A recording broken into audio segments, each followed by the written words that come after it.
In this lecture video, I will discuss an overview of the Bronsted-Lowry acid and base reaction.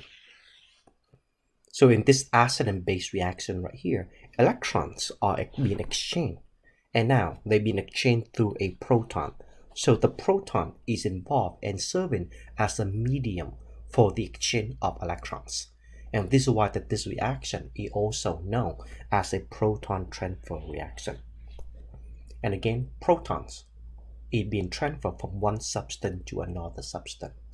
The substance where the electron is starting out, or the proton donor, is something that we refer to as the Bronsted-Lowry acid. So the Bronsted-Lowry acid is a proton donor.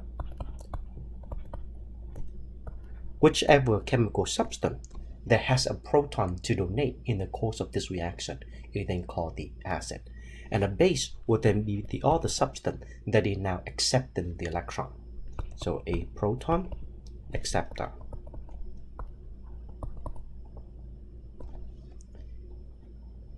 And as the proton is being transferred, the products that are being produced are then referred to as either the conjugate acid or the conjugate base. And the conjugate base is basically the remaining of the acid after a proton has been deprotonated, versus the conjugate acid will then be the substance that is become after you have picked up the proton. And here will be the overview of the Bronsted-Lowry acid and base reaction. First, the base donates a lone pair of electrons to the acidic proton to form a new covalent bond.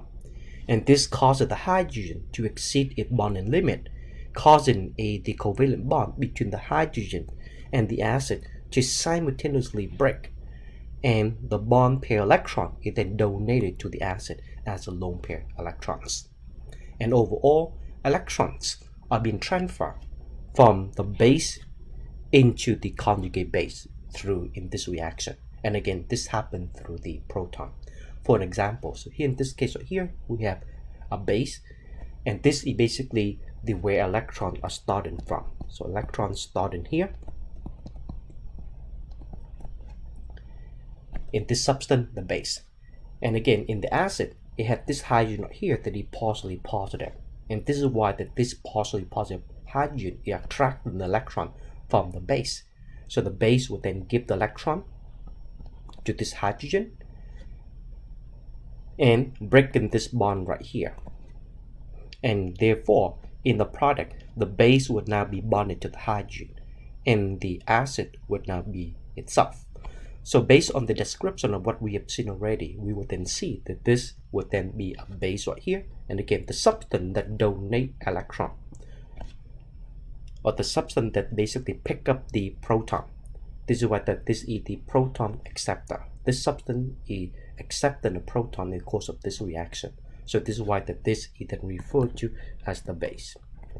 And in the course of this chemical reaction, this substance right here is then donating a proton.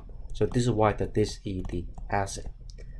And now on the product side, after the base has picked up the proton already, whatever this become, this whole thing right here, this will then be referred to as the conjugate acid.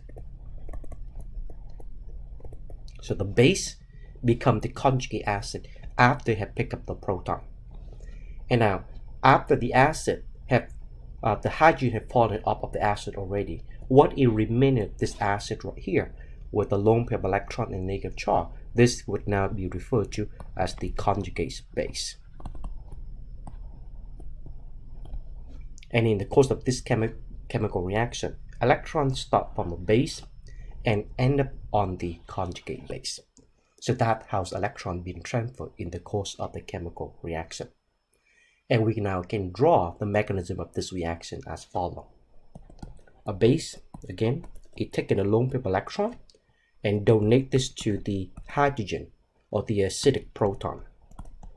And this happened because, again, this hydrogen right here is partially positive. And maybe the base can either be neutral or have a negative charge on it. And in this case, electron will then be transferred from the base lone pair to this hydrogen, And this caused the hydrogen to exceed its octet, because hydrogen can only make one bond. When we draw this arrow, we are now saying that a bond is being formed between this hydrogen and this lone pair. So therefore, hydrogen now has to break this bond, and when it breaks this bond, the electron has to be donated to the acid. And this reaction right here is reversible. All acid and base reactions are reversible. And now the base will be bonded to the hydrogen. And as for the acid would now have a lone pair of electrons on it. And because this substance initially it starts out being neutral, when it gains the electron right here, because this bond pair it becomes a lone pair, it now will have a negative charge on it. And that would be the product. Now, so this reaction right here, irreversible, it means the following.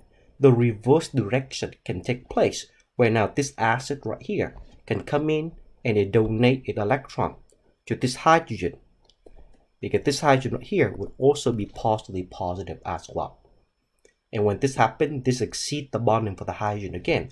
So now this bond pair electron right here will be broken and will be donated to this base right here as a lone pair electron, and going back to the reactant side. So this is what it means to be reversible. The reactants can become the product, and the product can become the reactant again. And because this reaction right here is reversible, how do we know whether the reactant side will be favored or the product side will be favored? And when we say the product side will be favored, meaning it will proceed in this direction right here to get to the product. So how do we determine if an acid and base reaction will take place or the product side will be favored? And so here is how we can see right here. So acid and base reaction are reversible, and the equilibrium will then favor the side with better electron stability. So once again, electron stability is really the fundamental again in all types of chemical reaction. So if the electrons on the reactant side is less stable compared to the electron on the product side, then basically mean equilibrium will then favor the product side. So yes, there will be a reaction. Versus if the electron on the reactant side is more stable than the electron on the product side, then the electron will then remain on the reactant side, and now there will be no reaction. So that's how electron stability can be used to control and dictate the directions of a chemical reaction. And now it will bring up a very important point that again, we need to be able to determine electron stability, because knowing the electrons on the reactant and product, whichever is more stable, is really crucial in determining whether there will be a chemical reaction or not. So we need to be able to determine whether the electron on the product or the reactant would be more stable. And there are two methods for us to determine the equilibrium of an acid and base reaction, or determine electron stability. The first method is to use area to qualitatively, and again, this is a qualitative method, to compare the stability of the base and the conjugate base.